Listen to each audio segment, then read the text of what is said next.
कैसे हो सब। आज अपना बायोलॉजी विषय का एक चैप्टर का नया टॉपिक है नेफ्रॉन की क्रियाविधि, यानी मूत्र का निर्माण कैसे होता है।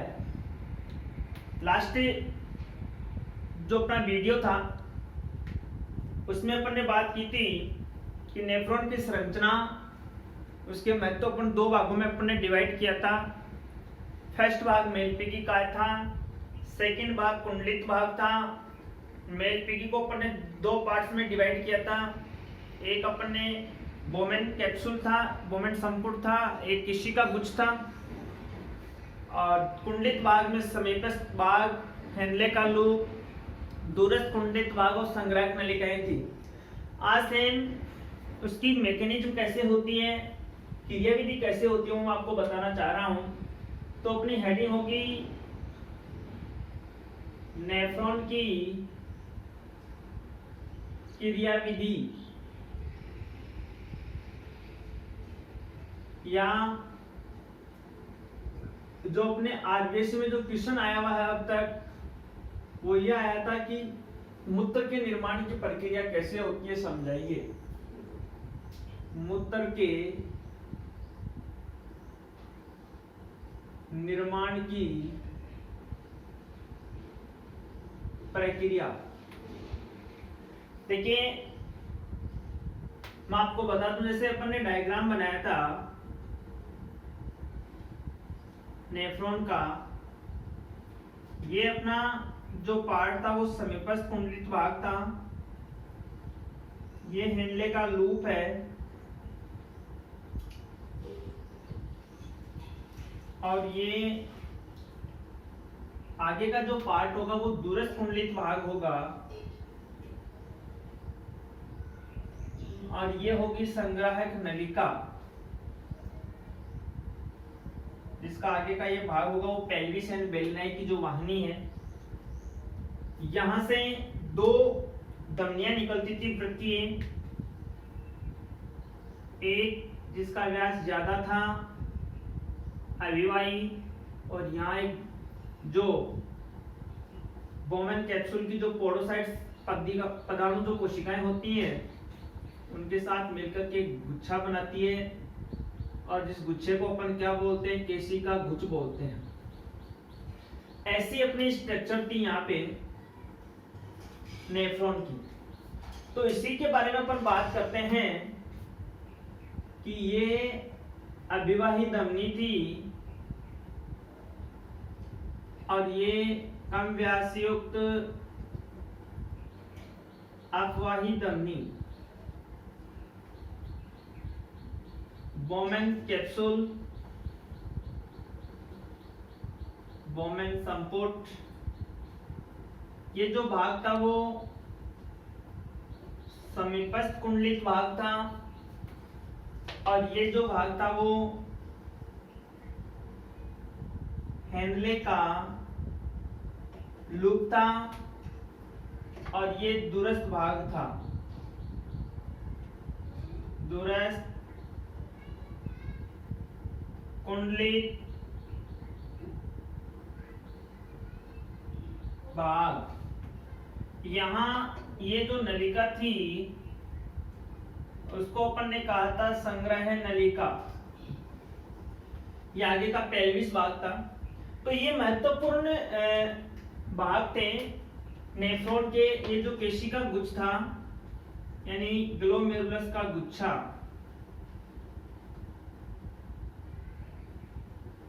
देखिए पूरी की पूरी प्रोसेस कैसे होती है उसको अपन को एक्सप्लेनेशन करना है।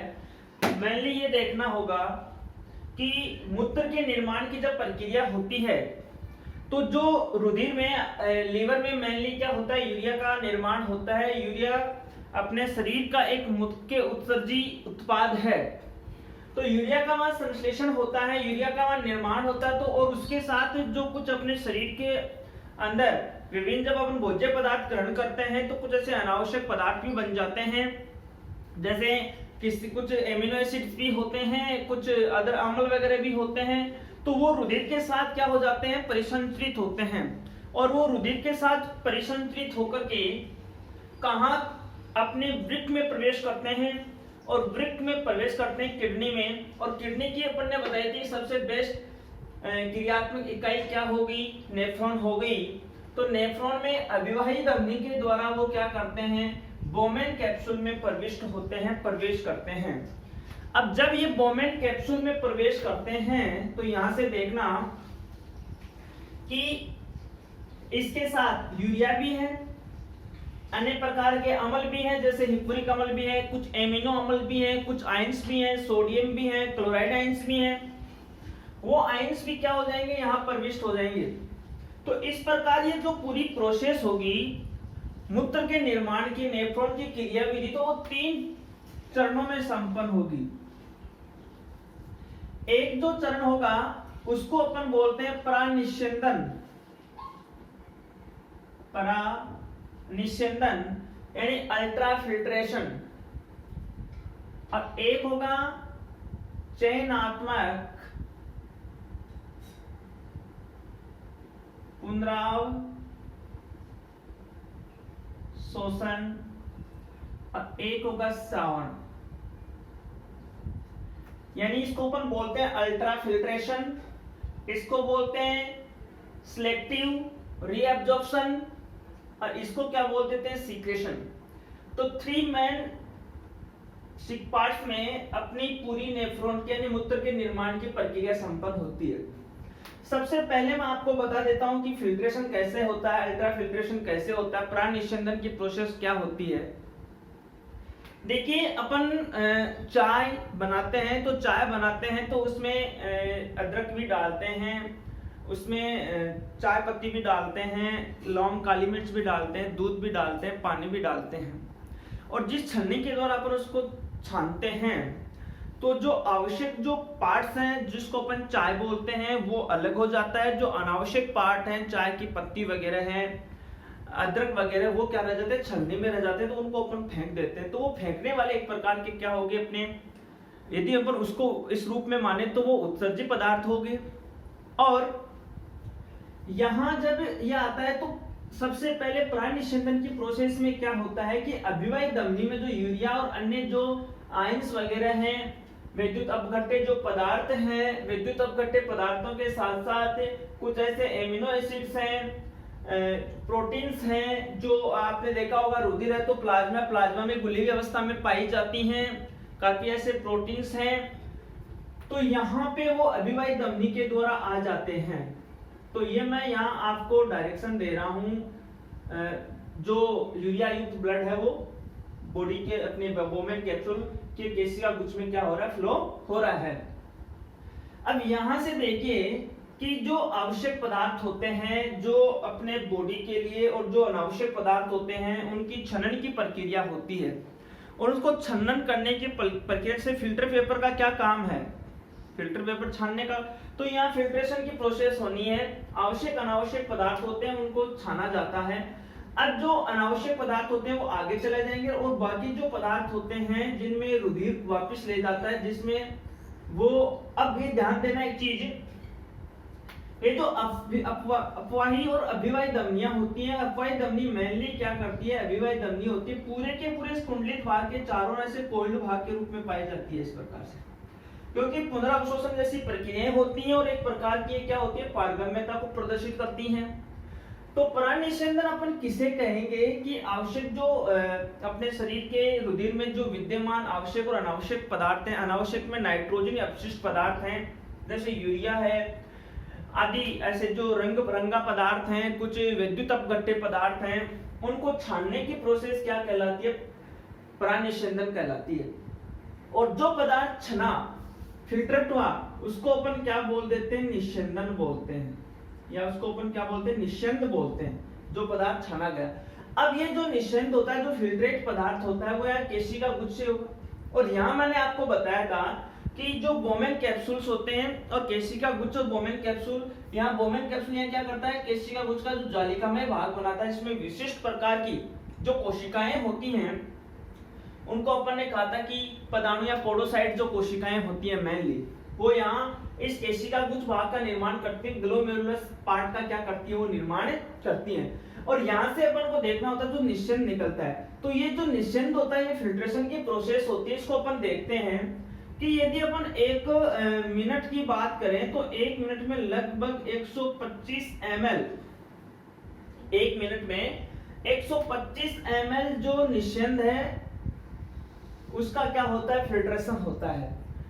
अब ये 1 मिनट की बात बता रहा हूं, अपन इसको यदि 1 डे में करें तो मतलब 24 घंटे में लगभग एक दिन में 180 लीटर का क्या होता है, निश्चिंत छाना जाता है। कितना? 180 लीटर एक दिन में। और 1 मिनट की बात कर रहे हैं तो 125 ml। नेक्स्ट देखिए, आप मल्टीप्लाई करके निकाल लेना। नेक्स्ट अपन यहां इसमें आगे की ओर बात करते हैं कि फिल्टर निश्चिंदन की प्रोसेस हो जाती है। तो देखिए यहाँ ये तो है नहीं कि पूरा का पूरा पदार्थ ही फिल्ट्रेट हो जाएगा, लेकिन यहाँ जब ये फिल्ट्रेशन होगा पदार्थ, तो ये जो अभिवाही और अपवाही धमनियां, तो अभिवाही धमनियों में जो रुधिर है, उन रुधिर के द्वारा और ये जो ग्लोमेरुलस केशिका का गुच्छ है, इसके द्वारा एक विशिष्ट प्रकार का दाब उत्पन्न होता है, जिस दाब को अपन बोलते हैं ग्लोमेरुलर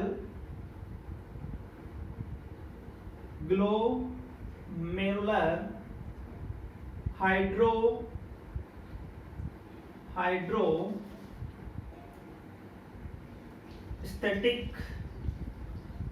दाब, यानी ग्लोमेरुलर हाइड्रोस्टैटिक दाब, GHP। ध्यान रखना, वैल्यू काफी इंपॉर्टेंट है। ये जो प्रेशर उत्पन्न होता है रुधिर इन केशिका गुच्छ में, जो रुधिर दाब उत्पन्न होता है, उसकी वैल्यू होती है 70 mmHg। ये इसकी वैल्यू होती है किसकी? GHP की। मैं नोटेट कर रहा हूं, GHP इजिकल जो वैल्यू होती है वो कितनी होती है? 70 mmHg होती है। अब नेक्स्ट देखिए, यहां जो ग्लोमेरुलर पदार्थ है, इसमें संपूर्ण पदार्थों का क्या नहीं हो पाता है, फिल्ट्रेशन नहीं हो पाता, निश्चिंत प्राप्त नहीं हो पाता है। कुछ कोलाइडी जो पदार्थ होते हैं, उन कोलाइडी पदार्थों का यहाँ क्या नहीं हो पाता है, फिल्ट्रेशन नहीं हो पाता है। तो इस GHP के विपरीत भी क्या होते हैं, दाब लगते हैं। और महत्वपूर्ण दो दाब हैं जो इस GHP के अगेंस्ट काम करते हैं। एक तो वह दाब होता है जो जब कोलाइडी जो पदार्थ होते हैं उनका फिल्ट्रेशन नहीं हो पाता है, तो उन्हीं के द्वारा भी क्या होता है, इससे रक्त दाब के विपरीत दाब लगाया जाता है। यानी ग्लोमेरुलर जो हाइड्रोस्टैटिक दाब है, इसके विपरीत क्या लगाया जाता है, दाब लगाया जाता है। और वो जो विपरीत दाब लगाया जाता है उसको बोला जाता है रक्त कोलाइडी परासरणी दाब, यानी अपन बोले तो ब्लड कोलाइडी ऑस्मोटिक प्रेशर। यानी शॉर्ट अपन को ध्यान रखना है, ये जो दाब होगा ब्लड कोलाइडी ऑस्मोटिक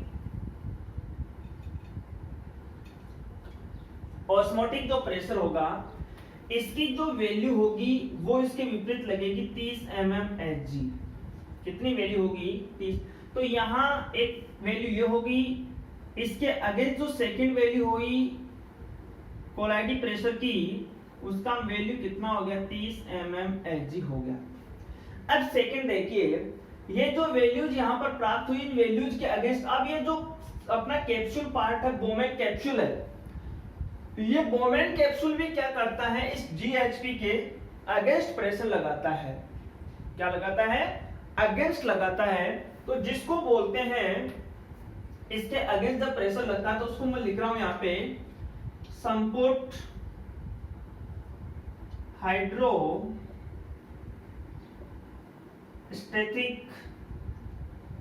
दाब, यानी कैप्सूल हाइड्रोस्टैटिक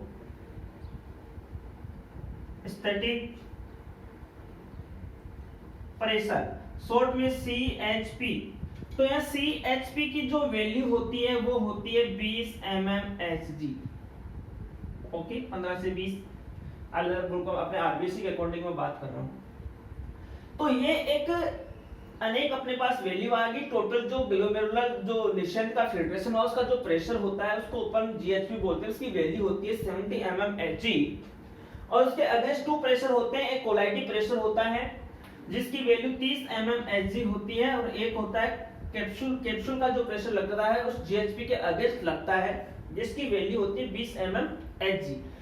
अब यहाँ मैं आपको बता रहा हूँ, एक डाटा आपको ध्यान में रखना है, ये आप नोटेट कर लें। इसके बाद देखिए यहाँ मैं आपको बता रहा हूँ बिंदु, जो GHP उत्पन्न हुआ, टोटल जो प्रेशर उत्पन्न हुआ, नेट जो इफेक्टिव प्रेशर है, तो टोटल प्राणनिस्यंदन का प्रेशर है जिसको अपन बोलते हैं नेट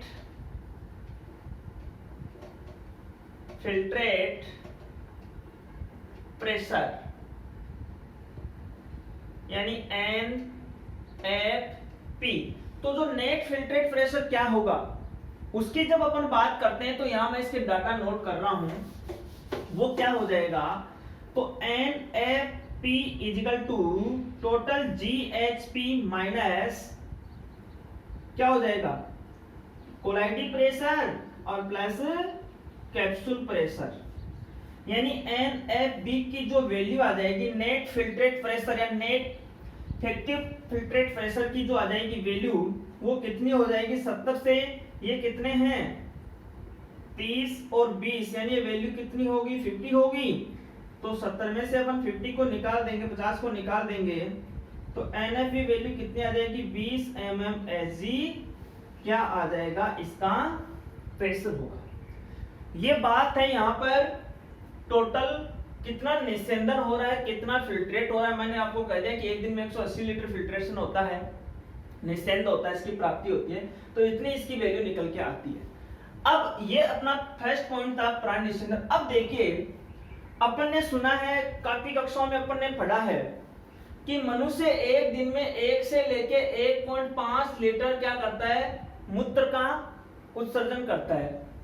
अरे तो फिल्ट्रेशन तो 180 लीटर होता है, जो निस्यंद होता है वो तो 180 लीटर होता है, तो फिर ये कहां गया, मतलब ये तो इसका 0.8% वैल्यू होगी, तो बाकी फिल्ट्रेट कहां जाएगा, तो बाकी फिल्ट्रेट होगा उसका पुनः क्या किया जाएगा, पुनः अवशोषण किया जाएगा। और पुनः अवशोषण कैसे किया जाएगा वो आप ध्यान देना कि वो पुनः अवशोषण की जो प्रोसेसिंग होगी वो इस कुंडलित भागों के द्वारा ही होगी।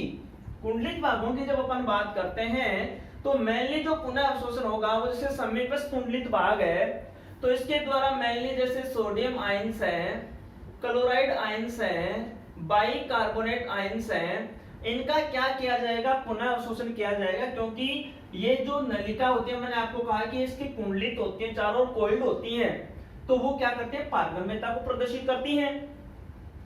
अब ये समीपस्थ कुंडलित भाग में इन जो आयंस है, विद्युत अपघट्य है, उनका क्या हो जाएगा, पुनः अवशोषण हो जाएगा। और दूसरी बात आपको बता दूं मैं, हेनले के लूप में क्या होता है, हेनले के लूप का ये कौन सा भाग था, अवरोही भुजा था, ये कौन सी भुजा थी, आरोही भुजा थी। तो ये भाग क्या करता है, आरोही भुजा जल के पुनः अवशोषण की प्रोसेस के लिए क्या होती है, जल के लिए क्या होती है, पारगम्य होती है, तो उसका पुनः अवशोषण हो जाएगा साइडों में। और ये क्या होती है, जल के लिए क्या होती है, अपारगम्य होती है। ये यूरिया जैसे पदार्थों के लिए क्या होती है, पारगम्यता को प्रदर्शित करती है, ऐसा इसमें नहीं होता है। आयंस के लिए क्या होती है, पारगम्यता को प्रदर्शित करती है, शुरुआती भाग इसका क्या नहीं होता, पारगम्यता को प्रदर्शित नहीं करता। अब यहाँ देखिए, यहाँ इन आयंस का क्या होता है, अवशोषण होता है। वैसे हेनले के लूप में कोई ज्यादा पुनः अवशोषण की प्रोसेस नहीं होती है, अधिकांशतः जो पुनः अवशोषण होता है वो समीपस्थ कुंडलित भाग में ही पूर्ण हो जाता है। ठीक है, अब समीपस्थ कुंडलित भाग में पूर्ण हो जाता है तो इसका मतलब अधिकांश यही अवशोषण हो गया, और यहां अवशोषण हो गया तो इसका मतलब इसकी पारगम्यता क्या होगी, ज्यादा होगी। और पारगम्यता ज्यादा होगी तो अधिकांश विद्युत अपघट्य बाइकार्बोनेट्स आयंस होते हैं, कुछ एसिड्स होते हैं, उनका यहाँ क्या हो जाएगा, पुनर्अवशोषण हो जाएगा। नेक्स्ट अपन बात करते हैं दूरस्थ कुंडलित भाग की। तो दूरस्थ कुंडलित भाग में जैसे जो पारगम्यता होती है, कुछ सोडियम आयंस होते हैं, क्लोराइड आयंस होते हैं, उनके लिए क्या होती है, पारगम्यता होती है। तो उनका इन धमनियों के द्वारा क्या किया जाता है, जो अपने अपवाही धमनियां जो कोइल्ड होती हैं उन भागों के द्वारा क्या कर लिया जाता है, पुनः अवशोषण की प्रोसेस कंप्लीट हो जाती है। नेक्स्ट देखिए यहाँ पे आगे अपना नेक्स्ट पार्ट आता है संग्रह नलिका। तो संग्रह जो नलिका होती है उसमें जो पारगम्यता होती है वो पानी के लिए होती है, यानी जल के लिए होती है। क्योंकि अपन जितना यहाँ जो निस्यंद आया उसमें लगभग देखिए 95% पानी था। तो उस पानी का क्या होता है बॉडी के लिए क्या होता है बहुत ही जरूरी है, क्योंकि अपने शरीर की जो अम्लीयता है, क्षारीयता, उसकी जो बैलेंसिटी है उसके लिए क्या होता है पानी की बहुत ही जरूरत होती है।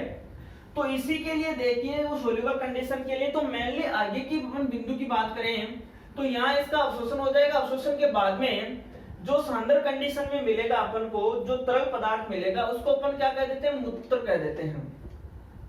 तो मूत्र को इस संग्रह नलिका में क्या कर लिया जाता है, इकट्ठा कर लिया जाता है। और इकट्ठा करने के बाद यहाँ से आगे का भाग जब अपन किडनी की स्ट्रक्चर पढ़ी थी तो मैंने कहा था कि जो हाइलम भाग था, हाइलम भाग के आगे जो मूत्र वाहिनी का चौड़ा भाग था जिसको अपन ने क्या कहा था, पेल्विस कहा था। क्या कहा था, पेल्विस कहा था।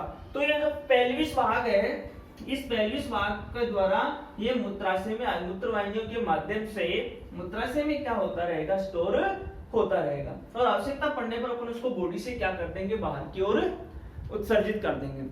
अब जो मूत्र का निष्कासन हुआ तो अब स्राव की प्रोसेस क्या होगी, संग्रह नलिका के बाद में अपन उसका स्राव कर देंगे। एक प्रकार का कौन सा स्राव होता है, मनुष्य में नलिकीय स्राव होता है। अब आगे देखें तो 3 महत्वपूर्ण चरणों में ये बात संपन्न हुई है अपने। एक बार दोबारा आप उसको 2-3 बार रिवाइज करना, तब जाके आपके टॉपिक अच्छी तरह से समझ में आ जाएगा। अब मूत्र का उत्सर्जन करते हैं तो मूत्र की प्रकृति कैसी होती है, हल्की अम्लीय प्रकृति का होता है। तो इसके महत्वपूर्ण जो कुछ बिंदु मैं यहाँ नोट कर रहा हूं वो देखिए, मूत्र का रंग कैसा होता है, तो रंग होता है हल्का पीला रंग होता है। और प्रकृति की जब अपन बात करते हैं तो ये क्या होती है, हल्की अम्लीय प्रकृति होती है, यानी अप्रोक्सीमेट देखें तो 6.0 क्या होती है, इसकी पीएच वैल्यू होती है। अब मूत्र में यूरिया एक महत्वपूर्ण घटक होता है। 95% जो टोटल मूत्र है, जैसे मान लो 1 से 1.5 लीटर है तो उसमें भी 95% क्या होती है, पानी होता है। और 25 से 30 ग्राम यूरिया की मात्रा उसमें पाई जाती है। उससे ज्यादा होगी तो अपना एक डिजीज के आगे में बात भी करेंगे। और यहां से देखिए टोटल मैं ये नहीं कह रहा हूं कि, और यहाँ जब अपन मूत्र का उत्सर्जन करते हैं तो मूत्र का रंग कैसा हुआ, पीला रंग हुआ। तो पीला रंग मूत्र का किसके कारण, एक विशिष्ट प्रकार का वर्णक होता है जिसका नाम है यूरोक्रोम। उस यूरोक्रोम वर्णक के कारण क्या होता है, मूत्र का रंग कैसा होता है, पीला होता है। अब देखिए जब अपन मूत्र उत्सर्जित करते हैं तो एक विशिष्ट प्रकार की स्मेल आती है, गंध आती है। वो जो गंध आती है वो यूरेनोइड के कारण आती है। जब मूत्र का उत्सर्जन किया जाता है उस टाइम तो वो जो गंध आती है वो किसके कारण आती है, यूरेनोइड पदार्थ के कारण आती है। और अपन देखते हैं जैसे जो मेनली टॉयलेट होते हैं काफी पुराने, पर मार्केट में देखते हैं नगर परिषद के होते हैं जिनकी टाइम टाइम पे साफ सफाई नहीं होती है, तो वहां जो एक गंध आती है भीनी भीनी मूत्र की, वो गंध आती है अमोनिया की। वो किसकी होती है, अमोनिया कारण है। तो ये अपना टॉपिक था नेफ्रॉन की क्रियाविधि, मूत्र के निर्माण की क्रियाविधि। धन्यवाद।